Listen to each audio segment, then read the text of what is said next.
আমাদের অনেক দিন ধরে পরিকল্পনা যে বর্তমান বাংলাদেশের ভেতর সব থেকে জনপ্রিয় একটি জায়গা যশোর গদখালি, সেখানে ঘুরতে যাব।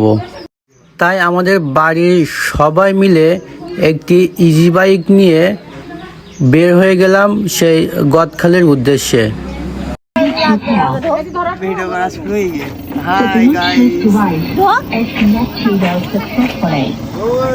আমরা চলে এসেছি প্রায় গদখালির কাছাকাছি। কলারোয়া থেকে ইজি বাইকে গদখালি যেতে 1 ঘন্টা 20 থেকে 25 মিনিট মতো সময় লাগে।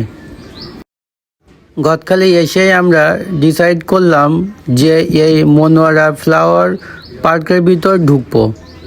তাই 50 টাকার বিনিময়ে টিকিট কেটে আমরা সবাই ঢুকে পড়লাম এই পার্কের ভেতরে।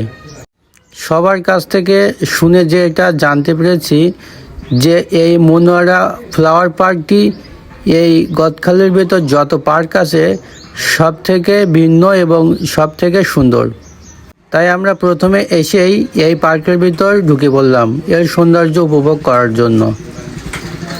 আমরা দুপুরের টাইমে আসায় এখানে খুব একটা লোক ছিল না, কিন্তু এখানে ঘুরে যেটা বুঝতে পারলাম যে এখানে পরিবেশটা আসলে অনেক সুন্দর আর অনেক জায়গা নিয়েই তৈরি করা হয়েছে এই পার্কটি।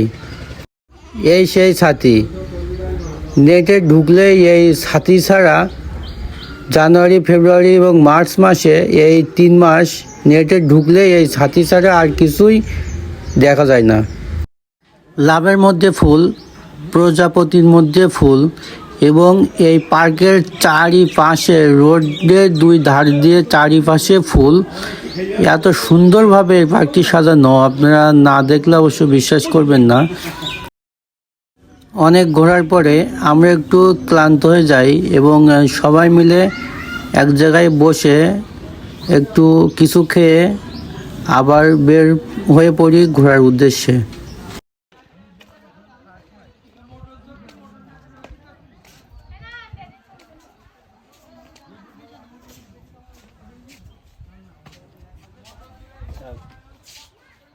আমরা সবাই ঘুরতে ঘুরতে ক্লান্ত হয়ে গেলেও আমার ছেলে কিন্তু ক্লান্ত হয়নি, সে অল টাইম 100 হাসি আর হাসি।